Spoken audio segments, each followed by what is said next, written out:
estrés oxidativo con el NAT reducido, que hace que aumente la síntesis de triglicéridos. Y si no, ¿qué otro mecanismo podría ser? Si no es la mayor entrada, la alteración metabólica o la menor secreción, ¿no es cierto? Puede ser también que se alteren los microtúbulos, ¿no es cierto? Disminuyendo las apoproteínas, las lipoproteínas que hacen que se secreten los lípidos del hígado. Entonces, si se altera ese mecanismo, se acumulan los lípidos en el hígado. Entonces, en definitiva, la esteatosis es producto de o mayor entrada de ácidos grasos o alteración del metabolismo adentro del hepatocito o disminución de la excreción de los lípidos, ¿no? Bueno. ¿Hipotiroidismo puede ser también? Bueno, todos estos mecanismos están asociados a distintas patologías, ¿no es cierto? Sí. Pero principalmente relacionadas al alcoholismo. Muy bien, entonces se acumula esto. Generalmente la esteatosis es reversible, es aguda, o sea que se produce a poquito tiempo de que se desarrollan estos mecanismos, y en general es asintomática. Seguramente todos ustedes tienen esteatosis en el hígado y no están ni enterados, salvo que tomen agüita. Entonces, es asintomática, ¿sí? Pero si esto sigue su curso, ¿no es cierto? La esteatosis progresa ¿a qué? A cirrosis. No, previo a eso se desencadena una respuesta inflamatoria, que es lo que se conoce como Hepatitis. hepatitis. En este caso, yo sé que la esteatohepatitis puede ser alcohólica o puede ser no alcohólica, ¿sí? En este caso estamos hablando de la esteatohepatitis alcohólica. Entonces, para yo sugerir que esa respuesta inflamatoria está asociada a los efectos del etanol, ¿no es cierto? Más allá de la esteatosis, ¿qué debería encontrar en el hígado? Para sugerir, porque si yo no tengo ningún dato, es nada más que yo puedo decir, bueno, esto es sugestivo de esteatohepatitis alcohólica. ¿Por qué? Porque veo esto y esto.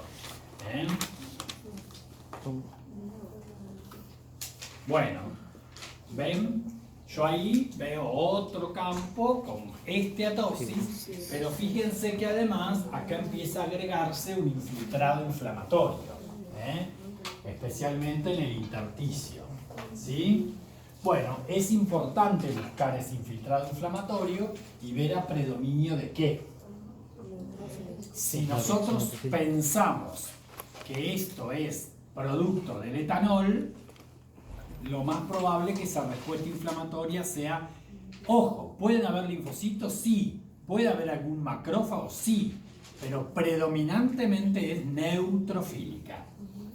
¿Sí? Neutrofílica. Bien. ¿En qué otra situación la respuesta es neutrofílica? En caso de que la esteatohepatitis esté vinculada a algún trastorno, ¿no es cierto?, de obstrucción de la vía biliar, en donde se sobreagrega colestasis. Pero por el momento ahí no vemos ningún signo vinculado a colestasis.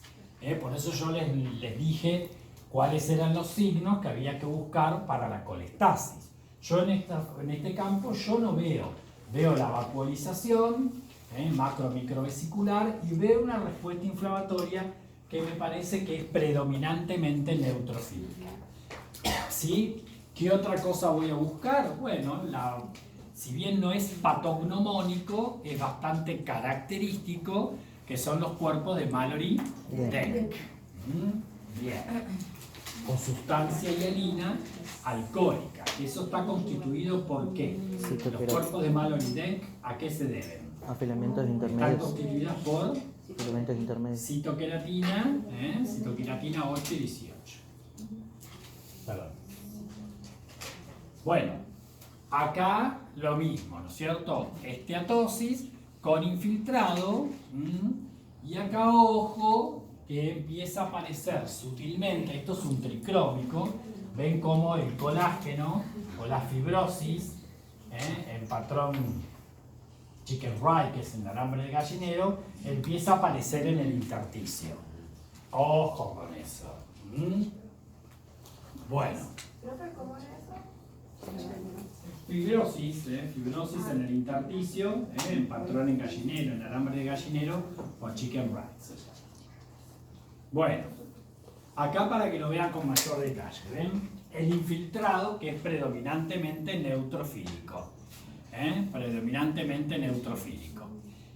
Ahí las flechitas están marcando algunas cosas que son cuerpos de Mallory-Denk, pero ahora les voy a mostrar uno bien. ¿Sí? Entonces, fíjense, ese infiltrado inflamatorio es bastante característico de la etiología alcohólica. Esto, si sigue su curso, esto también es un tricrómico. En los tricrómicos puede ser el tricrómico de Masson o el tricrómico de Gomori. Y esto es un tricrómico de Gomori. ¿Por qué me doy cuenta? Porque se puso azul toda la fibrosis. El tricrómico de Masson es verde. El tricrómico de Gomori es azul. Entonces, ojo, porque la esteatopatitis puede terminar haciendo. Acá yo estoy viendo vena central del lobulillo. Y no solo veo ese patrón en chicken rye, sino que veo también engrosamiento de la pared de la vena central con fibrosis perivénula central del lobulillo. La fibrosis perivénula central del lobulillo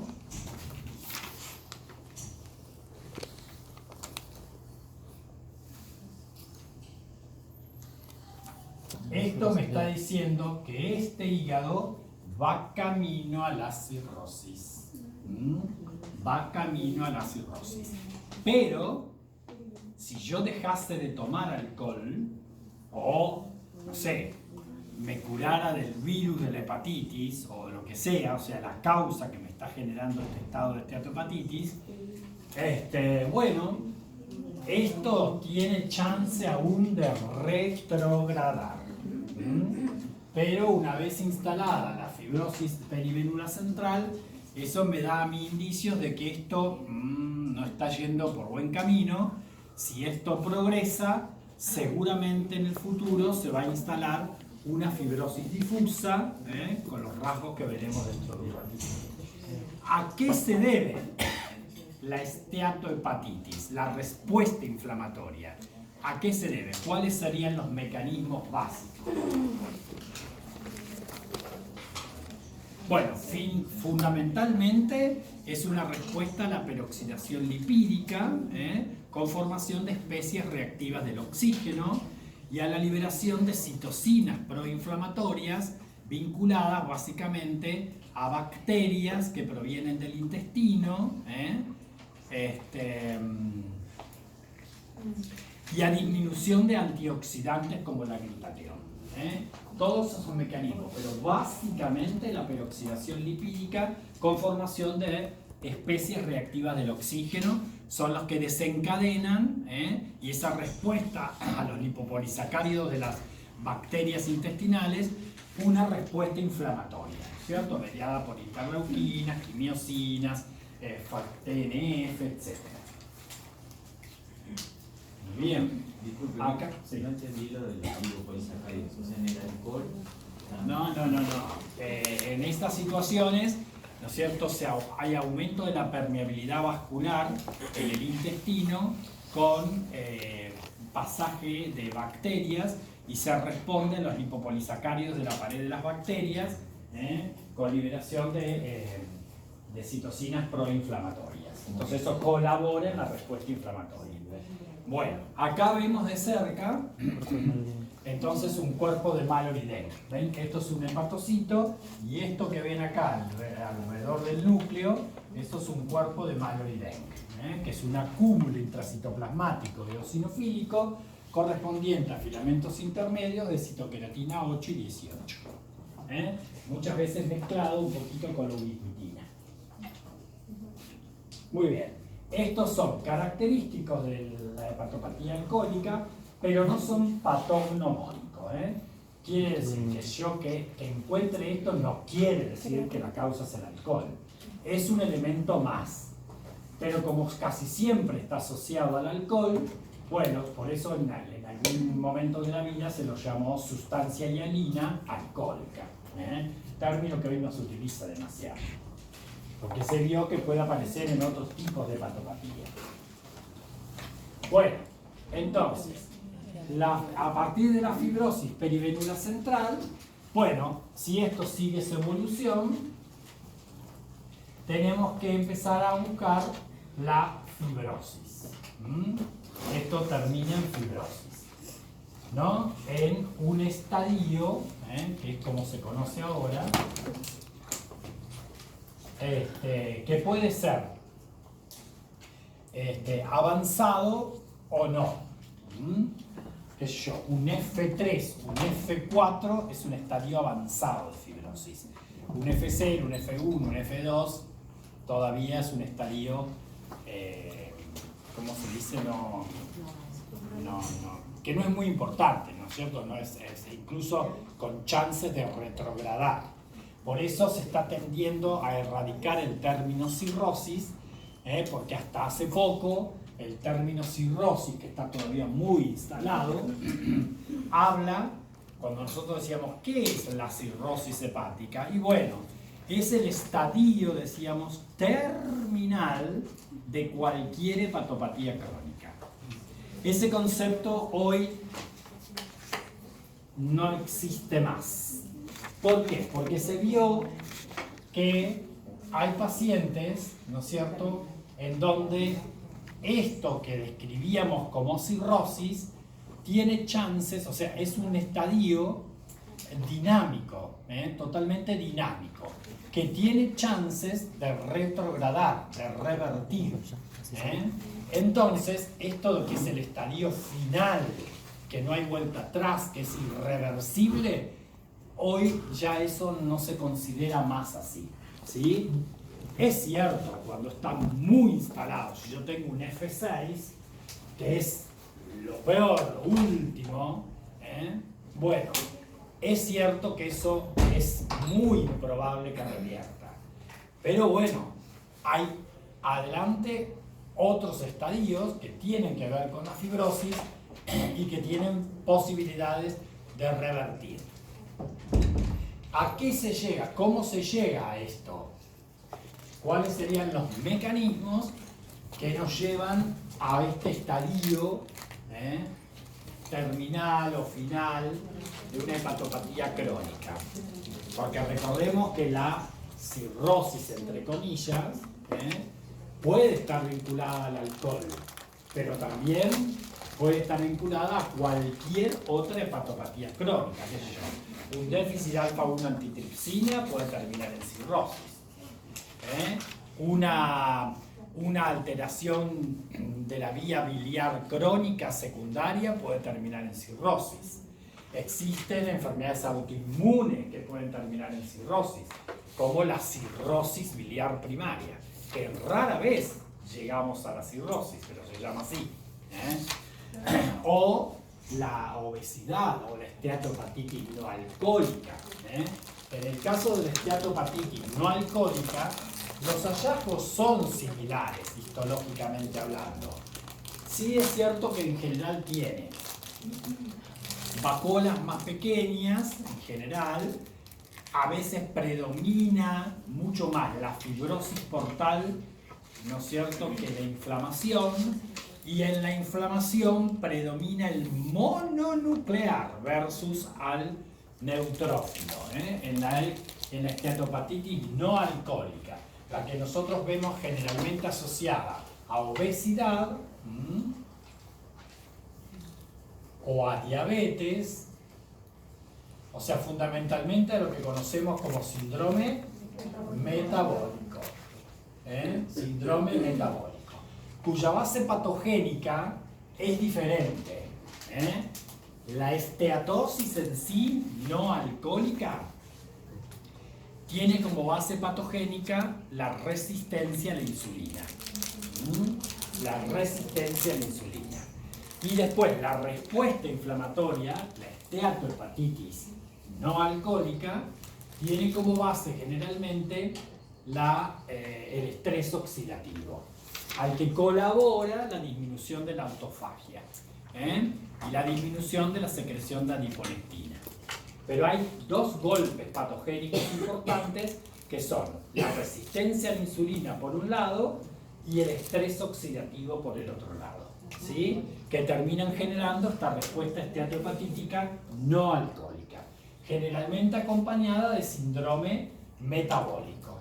¿A qué llamamos síndrome metabólico? ¿Cuáles son los criterios clínicos que hay que tener en cuenta para decir este paciente cursa un síndrome metabólico? Sí o sí, ¿no es cierto?, tiene que tener como criterio ser un paciente mínimamente o diabético o por lo menos que tenga, no sé, una glucemia en ayunas alterada, aumentada, o que tenga una curva de tolerancia a la glucosa alterada, ¿no es cierto? Ese es un criterio que debe aparecer sí o sí. A lo que se le suman dos criterios por lo menos de los siguientes, que son hipertensión arterial, obesidad central, índice de masa corporal elevado, microalbuminuria elevada. ¿Me estoy olvidando de alguno? Bueno, y el perfil lipídico, por supuesto, ¿no es cierto? Hipertrigliceridemia con disminución de la HDL, ¿sí? De estos otros criterios, sí o sí tiene que tener por lo menos dos. Entonces, si es diabético, más hiperlipidémico e hipertenso, eso es un síndrome metabólico ya. Bien. Eso acompaña generalmente la esteatohepatitis no alcohólica. ¿Sí? Ambas formas de esteatohepatitis tienen la posibilidad de desarrollar en el tiempo hepatocarcinoma. Bueno, entonces, ¿cómo se llega a la fibrosis? A la fibrosis o a este estadio difuso. ¿Cómo se llega? ¿Cuáles serían los mecanismos de base? ¿Dónde comienza y qué hace que se genere la activación de esas células que empiezan a depositar colágeno? ¿No es por la diferenciación de las células estrelladas en células secretoras de colágeno? Sí, bueno, entonces se activan las células estrelladas o las células de hito, que normalmente tienen por función ¿cuál? Almacenar vitamina A. Pero si se activan, se diferencian, porque pierden un éster de retinil y se diferencian en un miofibroblasto. Y ese miofibroblasto empieza a depositar colágeno. ¿Dónde empieza a depositar el colágeno? En el espacio de Dis. ¿Sí? Bueno, ahí comienza el depósito del colágeno. ¿Qué diferencia hay entre fibrosis en el hígado y lo que conocemos, entre comillas, como cirrosis en el hígado? La capacidad funcional.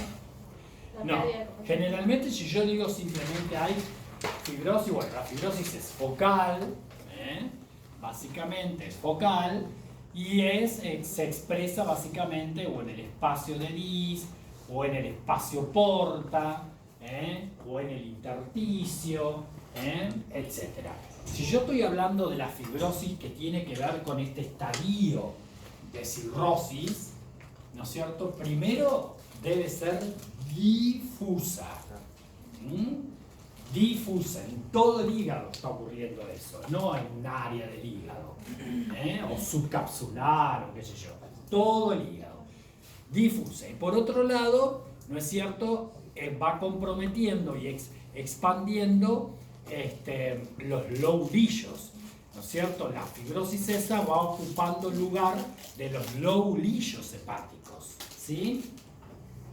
Bueno, entonces, se debe a la activación de las células de hito o estrellado del espacio de Dis que se ponen de manifiesto con una activación que van formando colágeno debido a una respuesta mediada por citocinas, básicamente, y factores de crecimiento liberados ¿A partir de dónde? Bueno, del hepatocito, de la célula biliar, de la célula de Kupfer, de la célula endotelial, etc. Se liberan esas citocinas que producen la activación de la célula estrellada.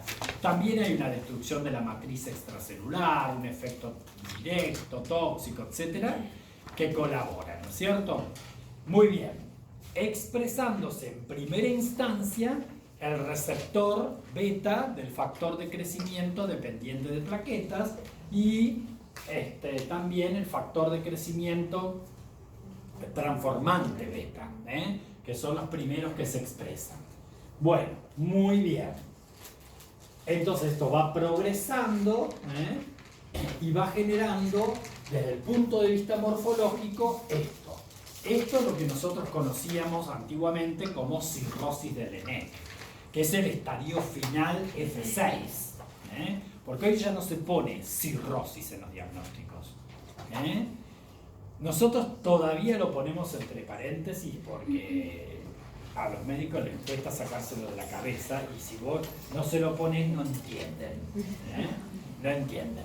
Pero generalmente, en vez de decir nosotros, por ejemplo, no sé, en el material remitido se observa hepatopatía crónica con cirrosis, nosotros ponemos ahora en los diagnósticos directamente qué hepatopatía crónica tiene el paciente y si tiene, básicamente, un estadio avanzado, ¿no es cierto? Y entre paréntesis le ponemos F.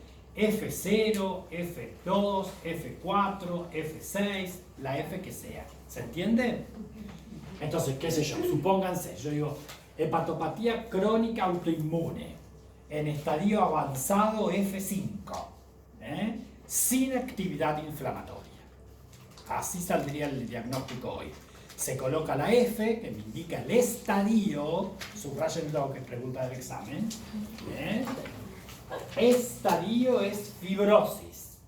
Ahora, tengo que siempre buscar también actividad inflamatoria. Actividad inflamatoria. Y para eso tengo que aplicar distintos sistemas, como ya vimos en la teórica.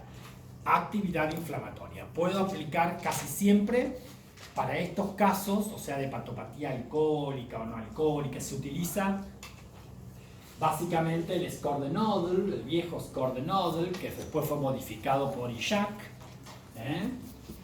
que tiene 6 estadios y que yo, para buscar la actividad inflamatoria, busco necrosis confluente, spotty necrosis o focal, apoptosis, ¿no es cierto?, el infiltrado inflamatorio periportal y piecemeal necrosis. Esos son los 5 elementos que yo debo buscar para generar el dato de actividad inflamatoria.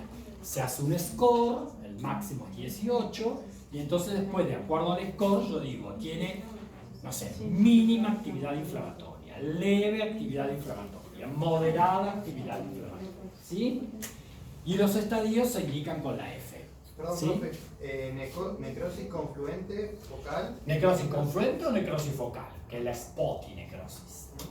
Apoptosis, piecemeal necrosis y infiltrado periportal, con fibrosis periportal. Muy bien. En este caso yo les muestro una foto ya en un estadio 6. Esto es cierto, casi siempre esto es irreversible. Pero muy probablemente el paciente uno llegue a hacerle la biopsia antes que llegue a este estadio. Y bueno, y desde el punto de vista morfológico, es condición sine qua non para hablar de este estadio, 2 cosas. Que haya bandas colágenas, finas o anchas, pero bandas colágenas, como vemos acá, ¿sí? Y nódulos de regeneración. Esos son los 2 criterios que no deben faltar, que no deben faltar. ¿Cuándo esto es de peor pronóstico? Cuando las bandas son muy anchas, eso es de peor pronóstico, y los nódulos de regeneración son muy pequeños. Eso es del peor pronóstico. Entonces, bandas menores de 2 milímetros, perdón, mayores de 2 milímetros, o nódulos de regeneración de 1 milímetro o menos, estamos hablando histológicamente, esto que parece tan grande, cuando ustedes lo miran al microscopio y lo miran con el ocular milimetrado, esto por ahí mide 0,5, 6 milímetros me estoy refiriendo, ¿no? Entonces, cuanto más chiquito el nódulo y más ancha la banda, eso es casi seguro un parénquima hepático que va seguramente a terminar en insuficiencia hepática y como mínimo en un síndrome de hipertensión portal. Entonces es de peor pronóstico cuando el nódulo es muy chiquito o la banda es muy ancha. A lo que le agregamos las alteraciones vasculares que generalmente encontramos en las bandas. Las alteraciones vasculares, acá se ven pequeñitas, pero bueno, ven que se ven como vasos en las bandas, que son anastomosis arteriovenosas, anómalas, cortocircuitos. Eso también es un criterio, y lo difuso del proceso también es un criterio morfológico. Bueno, acá vemos con un tricrómico, vemos muy bien los nódulos de regeneración y esas bandas de colágeno anchas, típicas de la llamada cirrosis de Laennec. ¿Ustedes saben quién fue René Laennec? ¿Qué inventó René Laennec? El estetoscopio. El estetoscopio lo inventó René Laennec. Bueno, acá ven otro tricrómico, ven esas bandas que resaltan de verde, las bandas colágenas con el tricrómico de Masson y los nódulos de regeneración. ¿Sí? A esto uno le puede agregar cosas, signos de colestasis, infiltrado inflamatorio o no, el tipo de infiltrado, depósitos de hierro, depósitos de alfa-1 antitripsina, depósitos de cobre o de proteínas del cobre. Eso, por ejemplo, es bastante útil buscar depósitos de cobre o de proteínas asociadas al cobre, porque eso es bastante sugestivo de un estado de cirrosis. Porque está sacado de un hígado, pero supónganse, yo meto la aguja por vía percutánea, hago un cilindro hepático y caigo adentro de este nódulo. Y no veo bandas y no veo nada. ¿Puedo decir en la biopsia que el paciente tiene cirrosis? No. Entonces, es más grave y es más óptimo cuando los nodulitos son pequeñitos y las bandas son anchas, porque probablemente lo voy a ver más fácil en la biopsia, ¿no? Otra cosa que generalmente se asocia a la cirrosis es esto, los depósitos de cobre.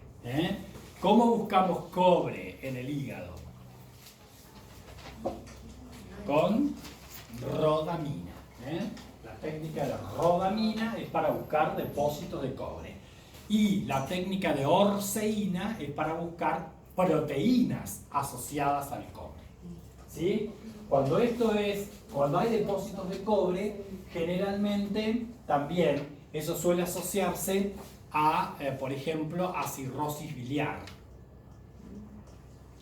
Pero cuando los nódulos de regeneración, por ejemplo, tienen muchísimo depósito de cobre, ¿qué debo pensar?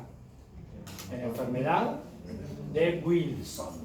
La enfermedad de Wilson, que es una hepatopatía con alteraciones cerebrales, básicamente por depósito de cobre en el putamen, cambio de la base, y los anillos de Keisen-Fleischer en el limbo esclerocorneal. Eso es una enfermedad de Wilson, rara, si la saben. Bueno, acá para que vean en detalle un nódulo de regeneración, porque se van secretando, yo dije, factores de crecimiento que hacen que proliferen los hepatocitos todavía, podríamos decir, conservados entre comillas. Entonces proliferan entre esas bandas, comprimidos por las bandas de colágeno, nódulos de hepatocitos, nódulos de regeneración. Bien. Acá lo mismo, ¿ven? Acá vemos, fíjense, los nódulos de regeneración, las bandas, y fíjense la proliferación ductilillar que tienen las bandas. Cuando yo veo una proliferación ductulillar, ¿no es cierto?, es probable que esta cirrosis haya sentado en un hígado con una hepatopatía vinculada a una enfermedad biliar de base, ¿eh? Cuando se produce la proliferación ductulillar, ¿eh? La proliferación ductulillar generalmente obedece a una proliferación de las células ovales, que son las células madres del hígado, que se encuentran en los conductos de Hering, ¿eh? Y que tienen la posibilidad de diferenciarse o en hepatocitos, en casos de insuficiencia hepática, por ejemplo, o pueden asociarse a colangiocitos y forman microtubulitos biliares. Entonces las células no se tienen cirrosis como el crónico. Generalmente están asociados a necrosis masivas del hígado en casos de insuficiencia hepática. Bueno, antes de seguir con esto. Bueno, ¿en qué puede terminar esta cirrosis? Vamos a poner cirrosis. Por si acaso. ¿En qué puede terminar esta cirrosis? Bueno, esta cirrosis puede hacer lo que se conoce como síndrome de hipertensión portal. ¿Sí? Síndrome de hipertensión portal. ¿A qué se debe el síndrome de hipertensión? O sea, cuando yo hablo de síndrome de hipertensión portal es una serie de signos y de síntomas que tiene el paciente vinculados al aumento de la presión en el sistema portal, obviamente. Ese aumento de la presión se debe a la compresión de la vasculatura portal por los nódulos de regeneración que hacen que aumente la presión, a la contracción de las vénulas centrales del lobulillo por acción de la endotelina 1 que hace que se produzca vasoconstricción, ¿sí? Y aumenta la resistencia, ¿sí? Y además por el aumento de la resistencia a nivel sinusoidal. Todos esos mecanismos hacen que aumente la presión, ¿sí? Que aumente la presión en el hígado. Y este síndrome de hipertensión portal, bueno, puede ser presinusoidal o postsinusoidal. ¿Sí? La variante presinusoidal puede ser básicamente suprahepática o puede ser hepática. Y la variante postsinusoidal puede ser hepática también o puede ser, ¿cómo se dice?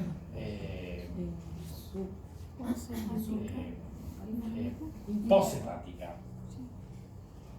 ¿Cómo? Poshepática. Entonces, ¿dónde meteríamos a la cirrosis? La cirrosis produce un síndrome de hipertensión portal hepático, ¿cierto? De causa hepática. Ahora, intrahepática, pero presinusoidal o postsinusoidal. Imaginémonos, sinusoide, con globulitos rojos, células endoteliales, y acá tenemos las células de Kupffer. Acá el hepatocito. Entre los hepatocitos, canalículos biliares. Y entre el sinusoide y la superficie irregular, así vellosa del hepatocito, está el espacio de Dis, donde están las células estrelladas. Entonces la cirrosis se forma a nivel, comienza acá, en el espacio de Dis. Por lo tanto es hepática postsinusoidal, después del sinusoide. ¿Se entiende? Bueno, entonces... ¿Qué dice entonces hepática? La presinusoidal puede ser suprahepática o hepática. O pónganle acá si quieren extrahepática, vamos a poner para no confundirnos. Acá. Esto es extrahepático. O sea, tendremos suprahepático. Ahora repito. No, extra y La extra. Ansioso, La presinusoidal puede ser o extrahepática o hepática. Y la posinusoidal puede ser hepática o suprahepática o poshepática. Vamos a ponerle suprahepática. Yo sé cómo decir. Para que lo memoricen mejor. ¿Sí? Entonces, la causa de síndrome de hipertensión vinculada a la cirrosis es posinusoidal hepática. ¿Se entendió? Sí. Es una causa hepática, la cirrosis hepática es una causa hepática, pero posinusoidal.